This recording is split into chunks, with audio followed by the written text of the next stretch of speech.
Welcome, everyone, to 2022 World Day of Prayer, where this year's theme is Holding the High Watch.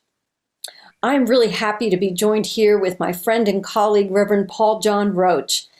Paul's a Unity minister who wrote the new book, Unity and World Religions. This theme of holding the high watch is prevalent in Unity. Most people are familiar with it. The images and messages about it have been around for the whole history of Unity. But what we also know is that this theme of holding the high watch appears in really all faith traditions, and it must be something that's really common to the human experience. Reverend Paul John, why don't you start by just talking about what you recognize as a universal theme of holding the high watch? I think you're absolutely right, Linda, and it's great to be with you today and with everybody else who's tuning in at this time. So glad to be here. I think there's something about the human nature, human condition, that we love to go up on high places, and we're attracted to the mountains. And the reason for that is it's really refreshing up there, but it's also gives us that perspective. We can look down symbolically on our problems, right? We get a greater perspective of what's happening in our world. We're not so involved in all the details. So I think coming up into the mountains is symbolically as well as physically. It means rising from the everyday and remembering who we are, that we are spiritual beings, having a human experience, not the other way around. It's so often in the lowlands, if you like, of our lives, we're involved in the details of life. And so sometimes it's good to go high. I love Habakkuk, the book of Habakkuk in the Old Testament, because he didn't climb a mountain, he climbed a watchtower, and he took his place there symbolically to see from a distance. And of course, in the Old Testament, they built these towers so the people could watch their crops and from danger of wild animals and other things. And it's the idea that I'm going up high so I can see better. Jesus himself said to his disciples, to watch and pray, right? And it's the same idea. Be attentive. Pay attention to what's going on, because when you do that, you get a greater understanding, greater wisdom comes to you from that ability to be attentive. And going up the mountain symbolizes that, an elevated awareness, an attention to things.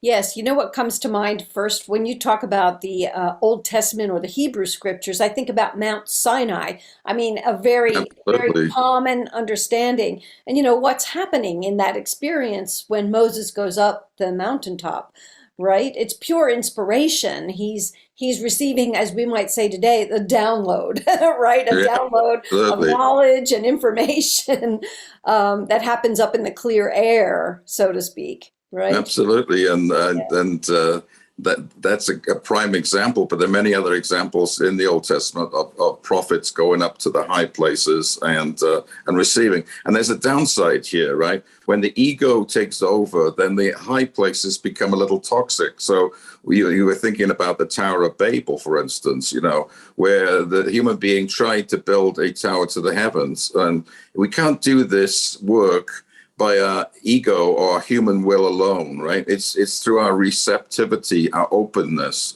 And I love that about our affirmation, with an open heart here. When we go to the mountain, when we go to that elevated experience, we do it with an innocence and an openness, not because we're trying to get anything from it or claim our good in the selfish sense. We're claiming our good and everybody else is good at the same time. And that's key to this, right? Jesus said it, if I be lifted up, all are lifted up. We're all in this together. So I think this is an important aspect here. Wow, I really like that. And I like, thinking about the mountain experiences, so many of them that better than me throughout, not just the Hebrew scriptures and even the Christian scriptures, but in other traditions as well, where there's they talk about like as if they're points of inspiration and points of revelation. I mean, that's really an important kind of idea. Are there other faith traditions that come to mind when you think about some of their images for holding? Absolutely. But before we go on to those other religions, it struck a chord for me when you mentioned that about Revelation. Yes. Jesus himself walked up Mount Tabor, right, with three of his other disciples, and had that transfiguration where he was turned into light, and they were all in awe of him.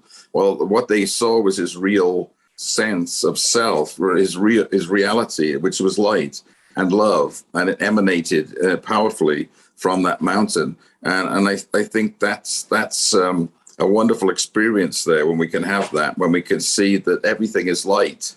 And yes, in other religions, this is very important as well.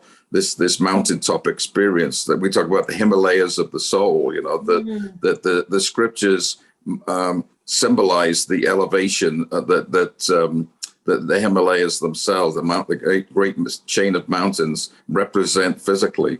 And many temples in India are on hills, and pilgrimages, take place going up through the forest up to these temples.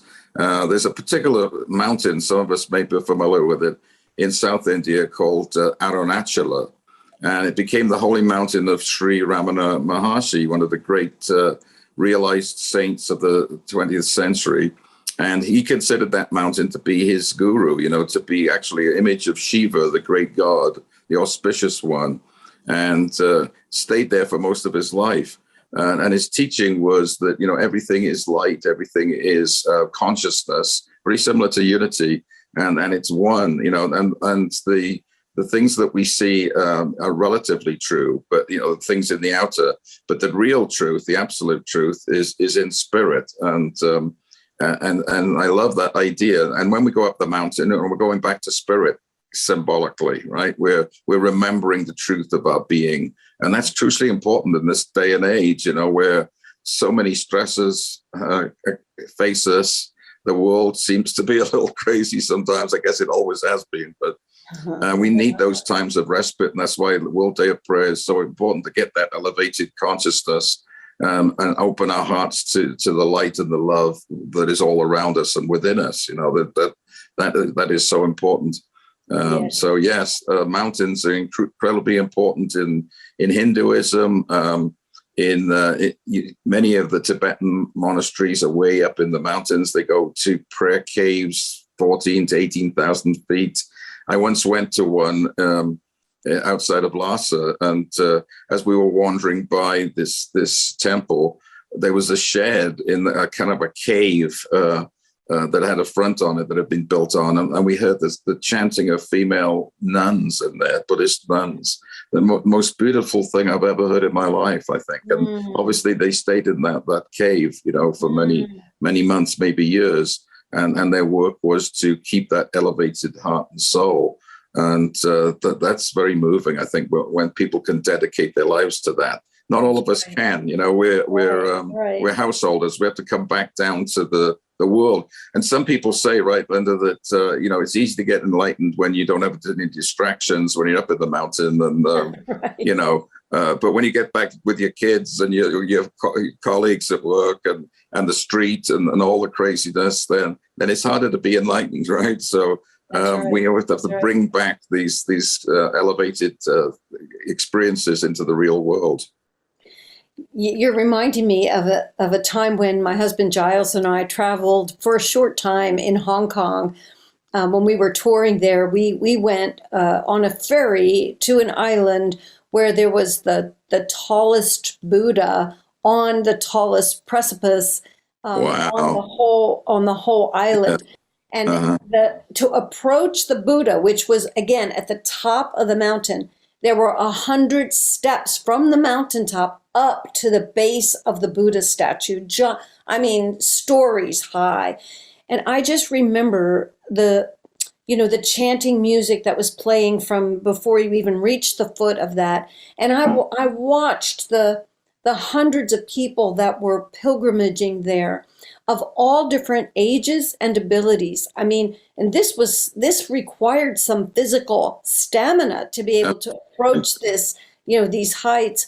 But people did it, and whether they were tourists like us or whether they were local adherents you could really feel the value of that rising.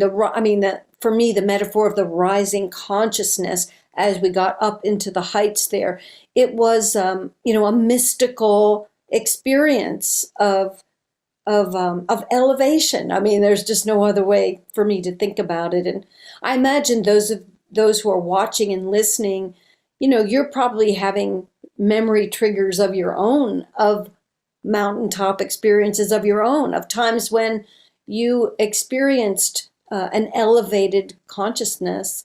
That's really what this high watch is about, is it not? Absolutely. And it reminds me of Mount Kailas, and again in Tibet, which is a holy mountain to both the Buddhists and the Hindus. And it takes a lot of discipline to get there. It is hundreds of miles from anywhere, basically. And then some pilgrims actually prostrate themselves every time they put a step forward and walk, for months to get to that holy mountain. And when they get there, they circumambulate it, and again, prostrating at each step. And that's an incredible achievement, right? To have that discipline. And I think discipline is important.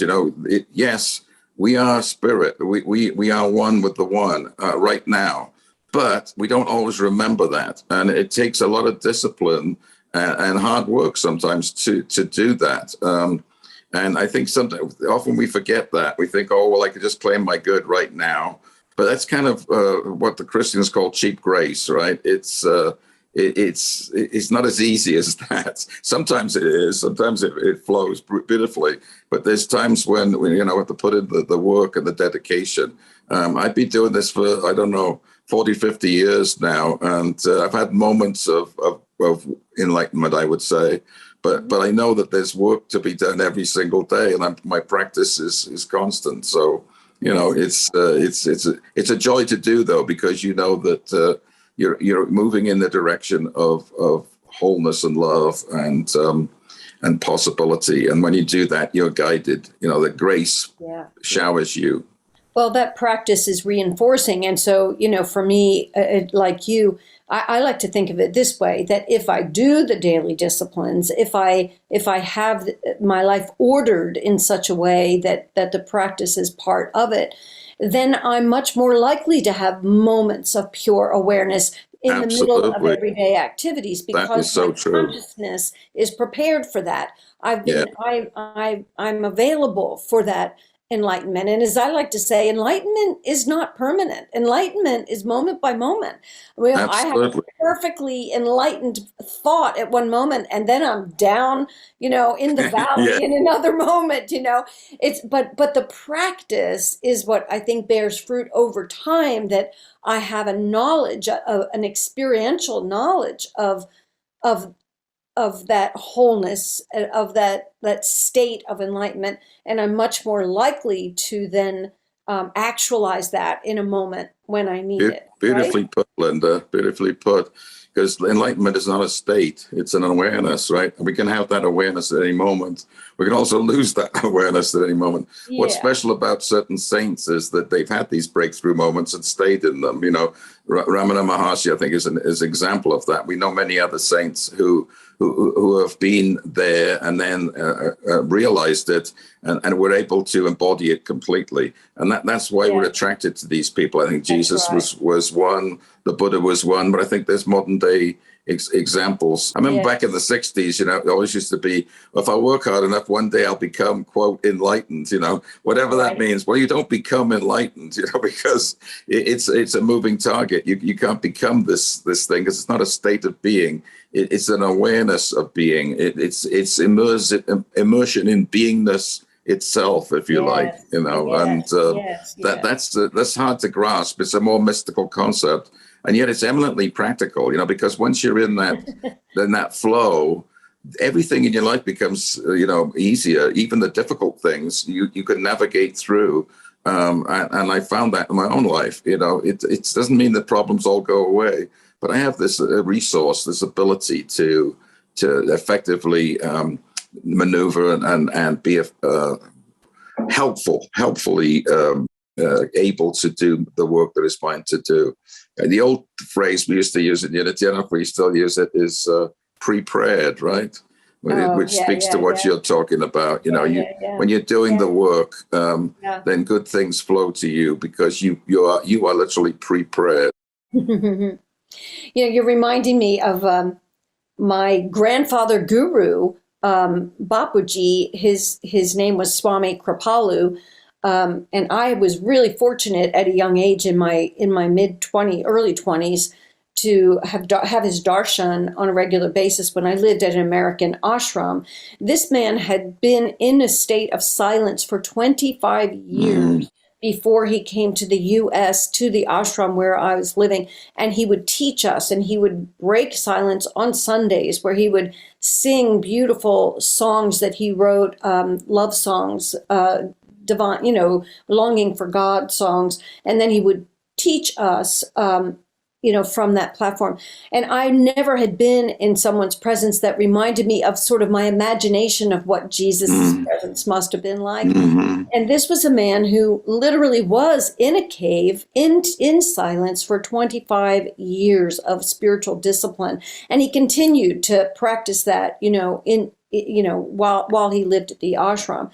And so I guess why I'm thinking about him is that I saw the work involved in holding to that life, to being able to be so available for truth and to so available for wisdom, right? So able to be able to live your life in that state. But I also think about him in terms of what you sort of hinted at it just a little earlier when you talked about people living in caves. They're not necessarily up on the mountaintop, but they're tucked away. They're a state of going. You spoke to this when we were preparing for this conversation, that going deep is also going high. Absolutely. Right? That going inward is the same thing as elevated mind. And so that sort of cave, that tuck away, retreat sort of from the world experience is another avenue for going high in consciousness. Yeah, and we can get lost. Yes, absolutely, Linda. We can get lost in analogies, right? Analogies or symbols are good to the degree that they're helpful to us, but they don't explain everything because as we like to say in Unity, there is no time or space to spirit, right? So there is no dimensionality. So high and low do not exist, in spirit as such. But so when you go high, you also go deep, and because everything's connected, as the pagans say, as above, so below, it's all one. So yes, I love that idea that, don't get lost in an image, right? Because an image sometimes can mislead us. If it's helpful, do it. But if it's not, don't do it. The silent sages, it's not about just whether they speak or not, right? They hold the silence of the universe in their being, and that silence can speak to us, and that's why we like to go and be around these people. But I would suggest that everything is giving out this message from the silence, right? I know it is here. I'm actually in Taos right now, and the mountains are just filled with this presence, this silent witness. And these things can give us inspiration. It comes back to the word I used earlier, attention. When we're attentive, right, we pick up things. We can learn from everything, even the things that annoy us. If we're really paying attention and stay silent and understand what's really going on here, then those things that tick us off can be our greatest aids too. So it's not about always going to a beautiful place, up in the mountains. It's going deep into what's happening at any given time, and that will lead to an elevated mind. But it's dependent upon the open heart, which is the crucial part of the affirmation. We have to remain open, even to the things that seems to trick up. Hurt our egos, trip us up. And so I think everything is grist for the mill, personally. That's really beautiful to bring that understanding into this, because I've been thinking about, to help those that are here with us for the World Day of Prayer. Absolutely. Think about what is happening, in the high watch, and your first expression about that there's a state of attentiveness, that's Yeah, mindfulness is another word for that, isn't it? absolutely. Same In same idea. spiritual discipline. But, I have an image often that I use when I'm entering this state of prayer, and it is going up the mountaintop. In my mind, I think about going to the mountaintop of my awareness where the air is clear, where there's no obstruction to my view, and so that I can see myself and the truth of things more clearly. So to me, I understand for myself what I mean when I Right. hold that image of going up to the mountaintop, because I know that if I stay in the valley, that there's all kinds of obstructions to my view in the valley. There's all kinds of interferences or, stimuli, things that don't happen when I'm up in that rarefied air where I can see clear to the horizon.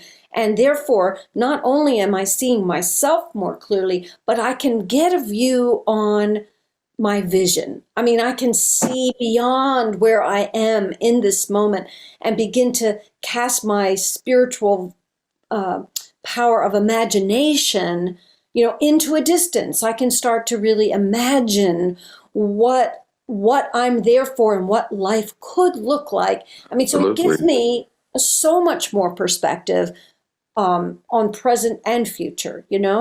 And we can use all the tools that Unity has, the 12 powers, all these great qualities in practical effect. I think once we've had an inkling of an experience that's heightened or elevated, an enlightenment moment, whatever it is, mystical experience, once we've had them, it's a bit like what Jesus said. Once you put your hand to the plow, you can't turn back.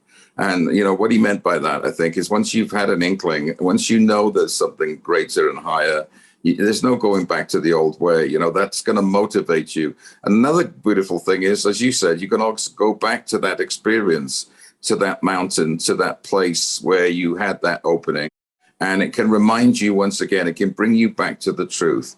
And so, and it doesn't have to be a huge mystical experience, right? It can just be a moment of gratitude, looking at the sun going down. It could be looking at your child or grandchild and being filled with awe and wonder at them. Whatever it might be, it's as long as you remember those things to help you recall that consciousness that you were in at that time. And then you're right there again, right? And then you can apply that awareness, that consciousness, that presence that you feel to the moment that you're in, and it will transform that moment. There's no two ways about it. It has that Right. power, because you're connecting in with reality with a capital R, with the truth with a capital R.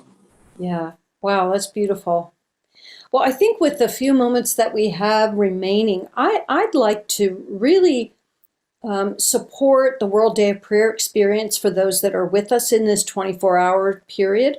And really just maybe you have some thoughts about, some recommendations for when we're sitting in prayer during this World Day of Prayer, when we're holding the idea of the high watch and telling ourselves, I pray with an elevated mind and an open heart.